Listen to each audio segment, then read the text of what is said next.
The courtroom was silent, the kind of silence that made every breath feel too loud. All eyes were on the young black boy standing before the judge, his small frame trembling but his voice steady. He looked straight into her eyes that seemed familiar yet distant, and uttered words no one expected. "You're my mom." The judge froze, her gavel slipping from her hand and hitting the desk with a hollow thud. Gasps rippled through the courtroom as the boy's words hung in the air, heavy with a truth that no one was prepared for. How could this be? Why was a child, abandoned and alone, now pointing at the very woman sworn to deliver justice? What came next would unravel secrets, shatter lives, and force everyone to confront a past buried beneath years of silence. But was the boy's claim real, or just a desperate plea for hope? Before we jump into today's story, let us know in the comments where you're watching from. If you love powerful stories of justice, don't forget to like, subscribe, and share, so you never miss what's coming next. Now, let's get started. He wasn't supposed to be here, not in this courtroom, not under these glaring lights, and certainly not standing before the woman who held his fate in her hands. Malik was just 12 years old, a boy with big, curious eyes that had seen far too much pain for someone his age. Life had never been kind to him. It chewed him up and spat him out, leaving him to fend for himself in a world that didn't care whether he sank or swam. Malik had always been the kid who was easy to overlook, too quiet to stand out, too small to be a threat. Teachers gave up on him. Foster families passed him around like an unwanted package. But those who dismissed him failed to see the spark buried deep beneath the surface, the kind of resilience forged in the fires of rejection and hardship.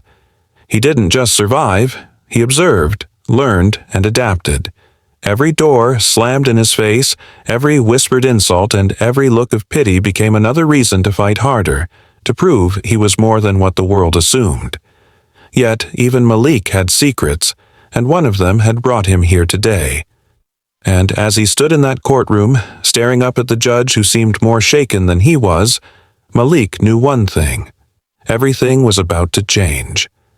But was the truth he carried powerful enough to rewrite his story, or would it destroy everything he had left? The trouble didn't start in the courtroom. It started long before Malik ever set foot inside. Life had a way of making him fight battles he never asked for, and this one was no different. It began with a routine check-in at his latest foster home, a place he'd only lived for 3 months. Malik was accused of stealing money from the foster father's wallet, a claim as hollow as the man's promises of care. The system didn't ask questions. It didn't care to know Malik's side of the story. The police were called and he was dragged into custody without so much as a second glance.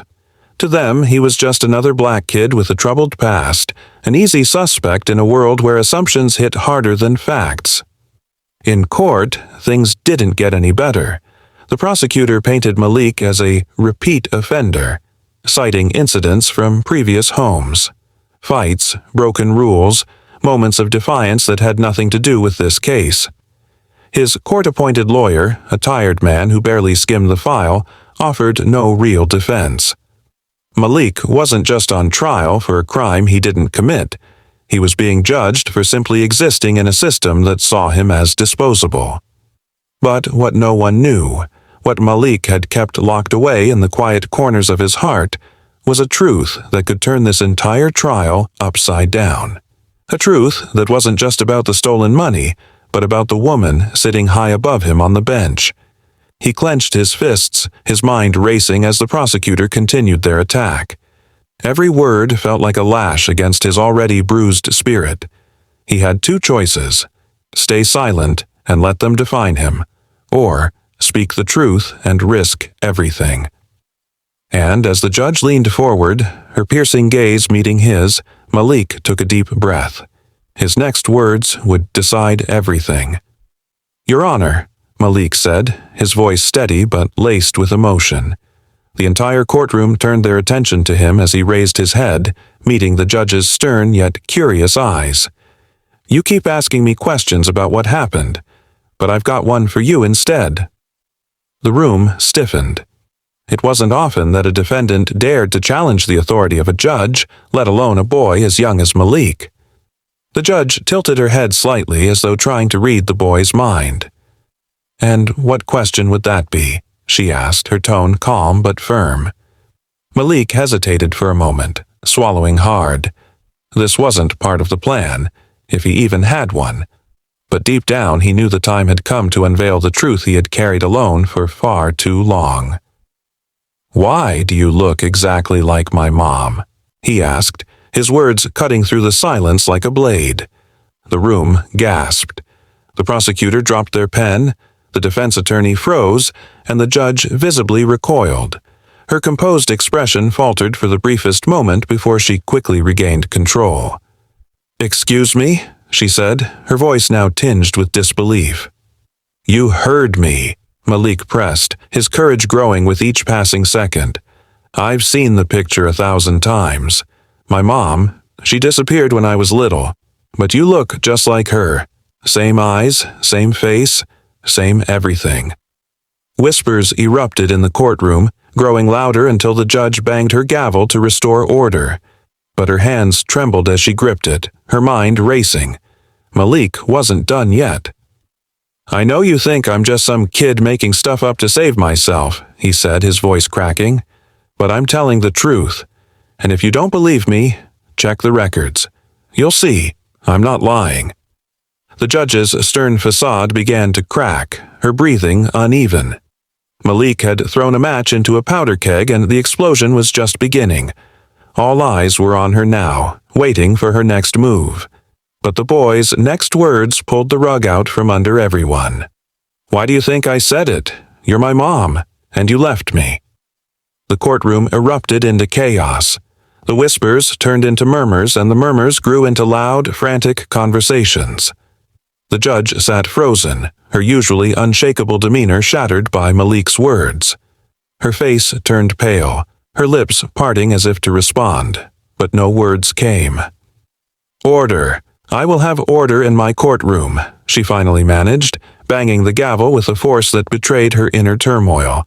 But even as the noise subsided, her hands trembled, and her eyes darted toward Malik, who stood resolute, his gaze unwavering. "Your Honor," the prosecutor interjected, their voice tinged with confusion. "This is highly irregular. Surely we can't entertain." "Enough," the judge interrupted sharply, silencing the room. Her voice, though commanding, carried a tremor that didn't go unnoticed. She looked back at Malik, the weight of his words pressing down on her like a tidal wave. "You've made a serious claim," she said carefully, her eyes narrowing. "Do you have proof of what you're saying?" Malik hesitated, his small hands gripping the edge of the table. "I don't have papers or anything, but there's a photo of my mom.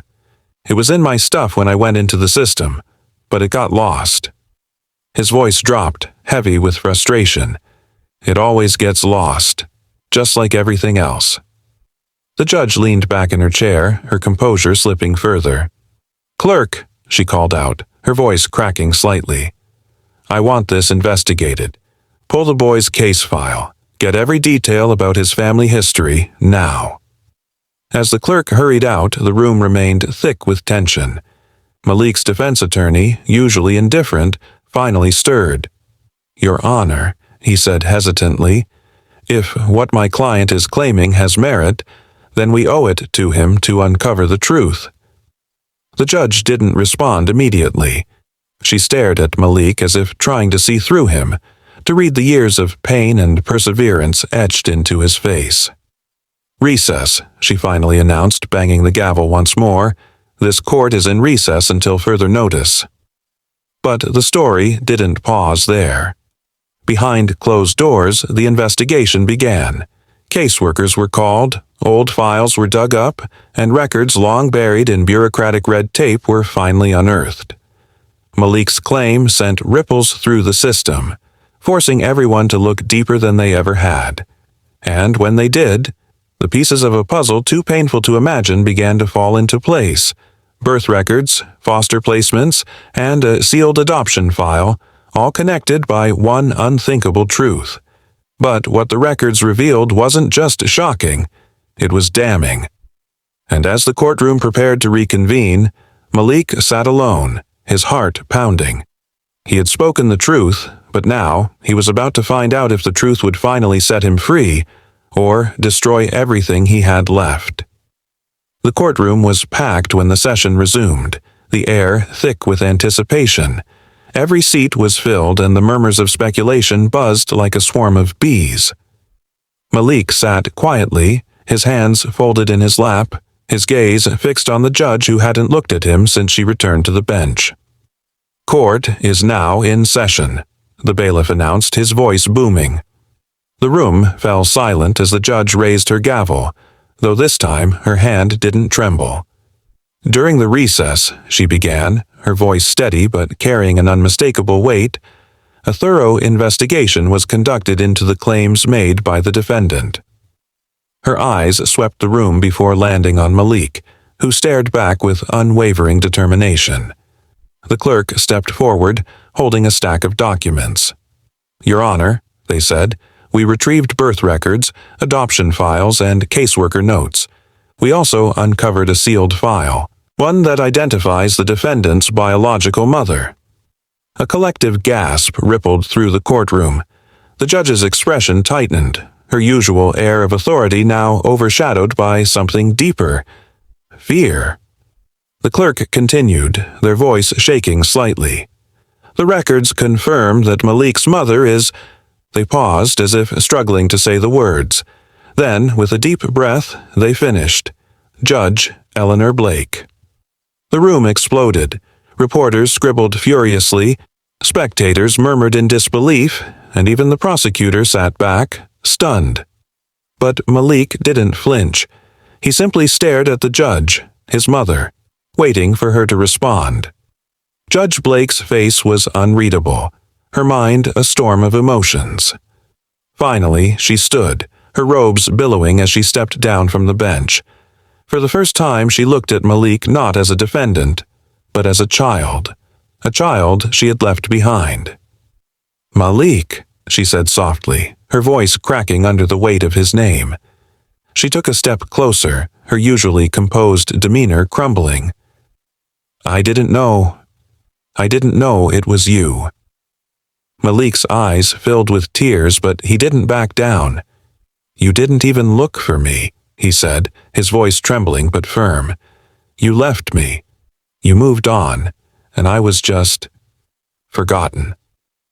Judge Blake's shoulders sagged, the weight of years of guilt and denial finally catching up to her. "I thought I was doing what was best," she said, tears streaming down her face. "I thought you'd have a better life without me." "But you were wrong," Malik shot back, his voice rising with the years of pain he had bottled up. "I needed you, and you weren't there." The room was silent, the tension unbearable as mother and son stood face to face, the distance between them more than just physical. Judge Blake took another step forward, her hand trembling as she reached out. "I'm so sorry," she whispered, her voice barely audible. "I made a terrible mistake. But I swear to you, Malik, I'll spend the rest of my life making it right." Malik stared at her, his heart torn between anger and the desperate longing for the mother he had always dreamed of. He hesitated for a moment before taking a shaky step forward. The courtroom watched, breathless, as the boy and the judge embraced for the first time in over a decade. The gavel might have signaled the end of the trial, but for Malik and Judge Blake, it was only the beginning of a long journey toward healing, and a truth that could no longer be hidden. The courtroom had emptied, but the echoes of that moment lingered, resonating in every corner of the space where lives had changed forever. Malik sat on a bench near the judge's chambers, his hands clasped tightly together. Across from him, Judge Eleanor Blake, his mother, sat with her head bowed, the weight of the past pressing down on her like a storm cloud. "I don't know how to fix this," she admitted, her voice soft but heavy with regret. "I can't undo what's been done, Malik. I can't give you back the years you lost." Malik looked up at her, his eyes still carrying traces of the pain that had defined his young life. "I don't need you to fix it," he said quietly. "I just need to know that I wasn't nothing to you, that you cared, even if you weren't there." Tears welled in Eleanor's eyes, spilling over as she nodded. "You were never nothing," she whispered. "You were everything. I just didn't know how to be enough for you. I thought I was giving you a chance, but all I gave you was loneliness. And for that, I'm so sorry." It wasn't a perfect apology, but Malik could feel the sincerity in her words. It wasn't the kind of resolution he had dreamed of. No sweeping declarations, no magical erasure of the hurt. But it was a start, a fragile, tentative beginning to something neither of them could fully define yet. The system didn't let them walk off into the sunset together, hand in hand. Malik was still a ward of the state, and Judge Blake's position complicated everything. But she stepped down from his case, choosing instead to become the mother he deserved. Outside the courtroom, away from the gavel and the rules that had kept them apart. She attended every hearing, fought for his placement in a stable home, and worked tirelessly to ensure he was given the opportunities he'd been denied for so long. And though their path wasn't without challenges, they began to build something that resembled a family forged not by perfect circumstances, but by a shared determination to move forward. As for Malik, he carried the lessons of his journey with him. He learned that the world could be cruel and unjust, but he also learned the power of resilience, of standing up and speaking the truth even when it felt impossible. His story became one of hope, not just for himself, but for countless others like him who were waiting to be seen, heard, and believed. The moral of Malik's story is simple yet profound. No one is invisible. No one is beyond redemption. And sometimes, even the deepest wounds can begin to heal when the truth is finally brought into the light. Thank you for watching. Maya's story reminds us that standing up for what's right can create lasting change. Whether it's overcoming adversity or challenging injustice, your voice matters. Don't forget to like, subscribe, and comment with your thoughts on the story. Let's keep this conversation going. And remember, sharing these stories helps spread the message of justice and fairness, one act of courage at a time. Share this video with someone who needs to hear it today.